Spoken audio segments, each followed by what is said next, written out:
نہیں قرآن و سنت سے یہ ثابت کریں کہ مرنے سے پہلے مسلمان کر لے اس پہ غور، کتابوں کا خدا اور ہے، بابوں کا خدا اور۔ جی عدی بن حاتم کو حضور نے یہی کہا تھا۔ اچھا جی بابت شاہی کوئی نہیں ہوئے تو بہت لکھا ہوا ہے جی قرآن و حدیث، پورے قرآن و حدیث دا خلاصہ ہی یہ بابت شاہی کوئی نہیں، نبی کے جیسا ہے ہی کوئی نہیں۔ اور یہ تو تمہارے بزرگوں سے ثابت ہے، تمہارے خادم رضوی صاحب اور باقی علماء پرانے بزرگ نہیں کہتے ہیں بڑے سے بڑا کوئی غوث کتب ابدال ہو کسی صحابی کے گھوڑے کے قدموں کی خاک کے برابر بھی نہیں، اور صحابی بھی ایک ہی ملا ہوا ہے انہیں۔ ہاں وہ شیعہ نے اپنا گھوڑا نکالا ہوا ہے، انہوں نے معاویہ گھوڑا نکالا ہوا ہے۔ ہاں شیعہ گھوڑا تو بنو امیہ گھوڑا۔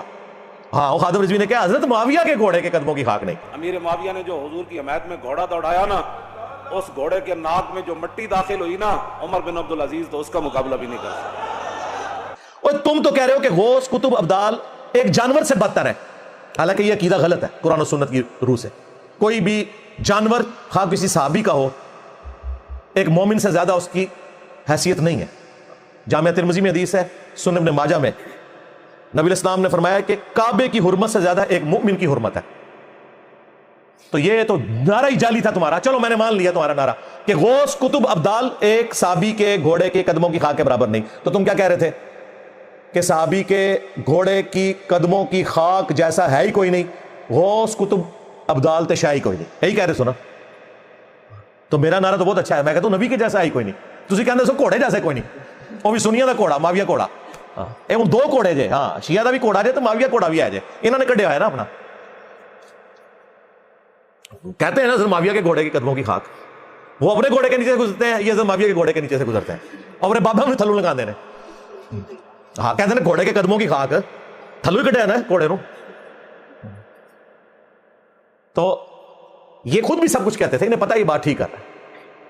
باقی صحابہ اکرام کا تو جو ایٹیچیوڈ تھا، بخاری مسلم میں حدیث ہے، نبی الاسلام نے ایک انصاری صحابی کو ایک مشن پہ روانہ کیا، راستے میں انہیں غصہ آ گیا، انہوں نے اپنے ساتھیوں کو کہا کہ آگ کا الاؤ جلاؤ۔ جب وہ بہت بڑا آگ کا الاؤ جل گیا، انہوں نے کہا دیکھو میری اطاعت رسول اللہ کی اطاعت اور رسول اللہ کی اطاعت اللہ کی اطاعت ہے، میں تمہیں حکم دیتا ہوں اس آگ میں کودو۔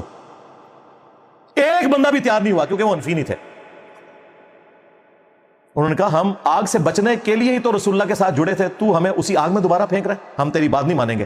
واپسی پہ حضور کو شکایت لگائی، آپ نے فرمایا اگر تم اپنے امیر کی بات مان لیتے نا تو سیدھا جہنم کی آگ میں جا کے نکلتے۔ مخلوق کی اطاعت معروف میں ہے، منکر میں نہیں۔ اللہ کی نافرمانی میں مخلوق کی اطاعت نہیں ہے۔ اگر رسول اللہ نے جو ڈائریکٹ امیر بنایا ہے وہ قرآن و سنت کے خلاف بات کرے تو اس کی اطاعت سے سیدھا آپ جہنم میں جائیں گے، تو تیرے بابت شاہی کوئی نہیں، اس انصاری صحابی جیسا ہے ہی نہیں، تیرے سارے امام تے شاہی کوئی نہیں۔ رزلٹ نکلا کہ نہیں؟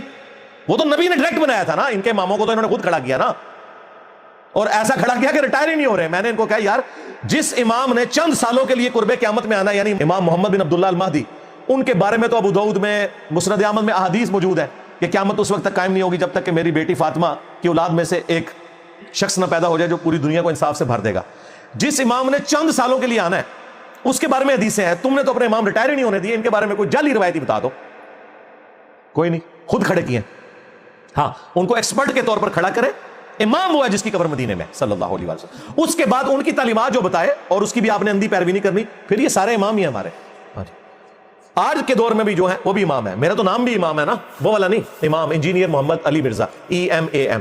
وہ بعد ہمارے اسٹوڈنٹ لکھتے ہیں، لوگ سمجھتے ہیں یعنی محمد کا دعویٰ کرتا ہوں، نہیں بھائی میرا نام امام ہے، اور ربو ہی ہے نا ایبریویشن، میں آپ نے نہیں پڑھائی۔ امام وہ ہے جس کی قبر مدینے میں، اس کے بعد جو ان کی خبر دیں وہ سارے ہمارے سروں کا تاج ہے، ہمارے امام ہے، لیکن ان کے خلاف چلیں گے تو پھر ہمیں دوست نہیں لگانی۔ تو یہاں دیکھیں صحابہ اکرام نے حضور کے مقرر کردہ امیر کی بات نہیں مانی کیونکہ وہ قرآن و سنت کے خلاف تھی۔